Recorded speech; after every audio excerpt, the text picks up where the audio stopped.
have really been into horror craze recently, and I've really been wanting to read some specific stories, but they just don't exist. So I was thinking, what should I do about that?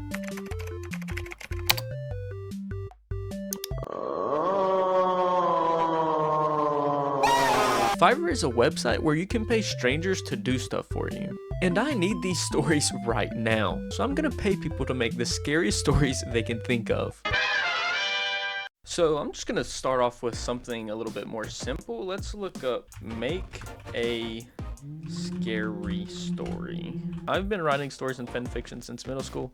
I will try my best to provide satisfactory services. Thank you for visiting my profile. Have a nice day. If you're ordering for a business, what's your industry?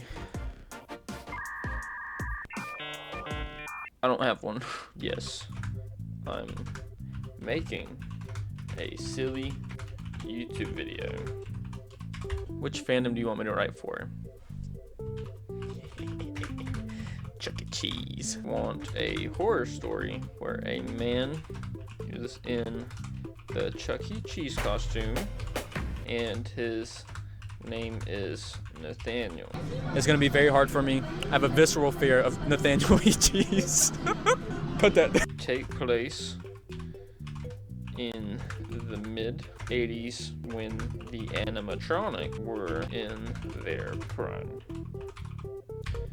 Okay, tell a story about Nathaniel kidnapping 5 kids and putting them in the animatronic suits. Then, years later, a silly little YouTuber walks into the building to find this murderer is still there, and he has to not die. Alright, I think that's good, right? Yeah, that's good. Yeah, I think this is pretty good. Alright, let's see what they get for that idea. Okay, who's this? Toasted Ghost. 2,000 word story of your choosing, carefully researched and written in a way that satisfies. I don't even want to read 2,000 words, bro. I think that's $25 well spent. Markiplier saves me from my dream. Me and Markiplier are stuck in the FNAF office, and Freddy Fazbear tries to get us. Markiplier does something heroic and saves me. Oh, yeah, let's put that in. In the history of forever. I think about this every day. This was exactly what I was looking for. I will write breathtaking horror, mystery, thriller, and crime story. So this is a story that I've really wanted to make ever since like 2020.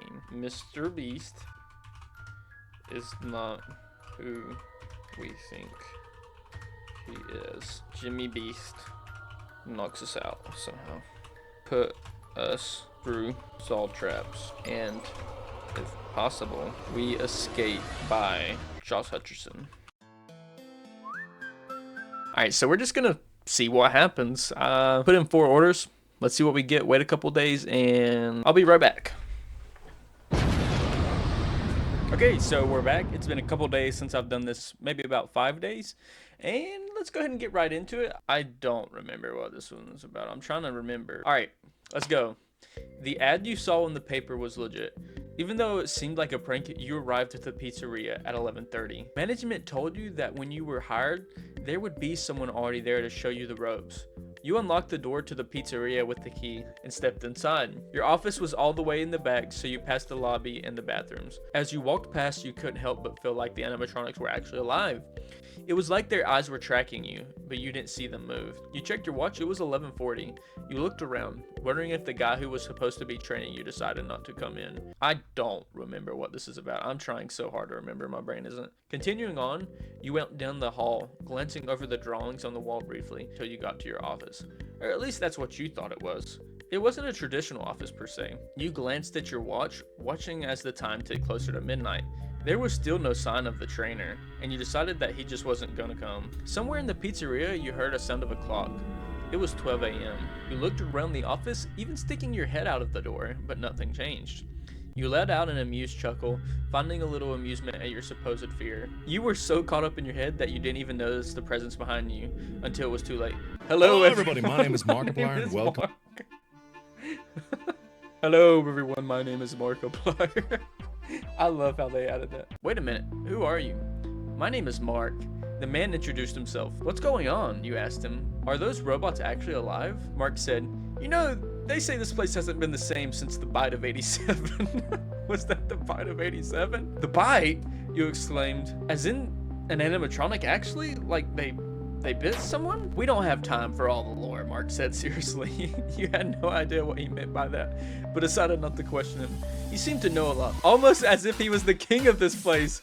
This writer is the GOAT. Holy shit, I love this. This is actually cinema. So what are we going to do, you asked, going over to the left door. Your hand hovered over the light. Are they dangerous? As you pressed the light, the purple rabbit was right there at the door, and you stumbled back from the fright, a scream leaving you. Mark surged forward, his hand slamming down on the red button. The thick metal door came down quickly, saving you from the rabbit. What the hell was that thing, you exclaimed? That would be Bonnie. He's always the first to move, Mark said, helping you to your feet. We need to get you out of here. I could handle them on my own. I think they'll try harder tonight to get in here. Agreed, you said, brushing yourself off. I'll call cab. It was ensuring that the power had fell right as your getaway driver got here. We just need to... The lights went dark around you. There was an eerie silence in the building now. Uh-oh, Mark murmured. Uh-oh, stinky. He wrapped his arms around your body and picked you up to running like... He picked you up, running like hell with you to the exit. You could hear Freddy going down the left hallway, stopping and then turning around as the bear realized the two of you weren't in the office anymore. You looked behind the two of you, letting out a scream as you saw Foxy getting out of Pirate's Cove. Foxy's about to run again, you screamed. Mark hauled you to the lobby, going past the counters and kicked the front door open. You both stumbled out, with you jumping out of Mark's arms.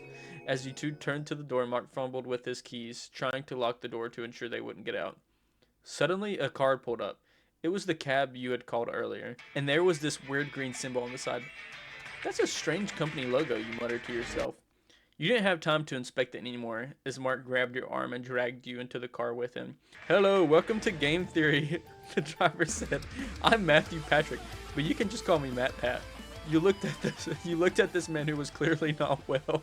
I'm sorry, but what's Game Theory? Matt, drive! Mark exclaimed as Matt entered about. Matt drove away just in time as the wood splintered, revealing the gaggle. Don't know what that word means. Of animatronics there. You felt their eyes on you as you rode away, their glare seemingly blurred into your mind. Well, it seems you guys avoided some nasty business back there, Matt said with a chuckle. Hey, do you two work there? Because let me tell you, I've got a lot of theories about that place. The car drove on, getting further and further away from the pizzeria. As Mark gave Matt a few vague answers to his questions, you felt as if you had dodged a bullet, but at least you had Mark to help you escape that place. And that's just one of my theories, Matt said. You know, a game theory! Thanks for watching. Okay, I think it's obvious. That story was peak. 5 out of 5 experience. I love that story. Like, I love the build up to actually meeting Markiplier, because for the first page, I didn't remember what this story was at all about. And then it just builds up, and Markiplier's Markiplier's there, and he just goes, hello, everybody. That's amazing. I love this story. Matt Pat being the getaway driver, it couldn't have got much better than that. This one is about Chuck E. Cheese being the serial killer. Showtime never ends. The sign outside still glowed, even though the parking lot had become a little ocean of weeds. Kid Rex adjusted the camcorder strap around his wrist and whispered, okay. It was 2007, but the building looked like it had been trapped in amber since 1986. Rex tilted the camera up to catch the sign. Chuck E. Cheese, he said, pronouncing it like a sacred artifact. The camera footage cut to 10 minutes later, and this time he was crouched by a side service entrance, where the chain link fence had been torn up. Rex shimmied through with all the grace of a guy who had watched one too many urban exploration videos. The velvety red stage curtains was visible down to the main corridor. Behind it, shapes were weighted in the dark. Silhouettes with round heads, wide shoulders, jutting muzzles, the band. Even off, they looked like they were listening. Rex lifted the camera as if it might protect him. It was apparent in the recorded footage that he was starting to become a little frightened. A laugh cackled from the stage. Rex's words died in his throat. The laugh wasn't loud. It wasn't even fully human, more like a sound dragged through a cassette player with dying batteries. The YouTuber swallowed, trying to play it cool. The stage curtains twitched, just the slightest bit, like someone behind it had pinched it between 2 fingers. The curtain jerked open the rest of the way with a shriek, and there they were. The bands sit in a row, glossy and perfect in the unsettling way old animatronics were. A mouth moved. The mouse on the far left tilted his head with a slow, thoughtful whirl. His jaw opened and closed as if it was tasting the air. Stomach crawling, Rex made himself laugh. Yo, did you guys see that? That was pretty cool. Yeah. The animatronic's eyes shifted, and he knew they shouldn't leave. He watched videos about these mechanisms, about the limited range. The eyes were supposed to be fixed, or at most, follow a present pattern. But the mouse, Chuck himself, Rex realized with drawing horror, gaze found the camera and locked onto it, like it recognized it was being watched. Subconsciously, his mind clicked on the details, like there were 5 missing kids in the past, and there were exactly 5 animatronics here, other than Chuck. Rex's legs started moving, before he told them to stumble backwards, nearly tripping over a toppled chair. Nathaniel moved. Rex whipped around and bolted. The arcade swallowed him in the darkness. Broken machines looming like teeth.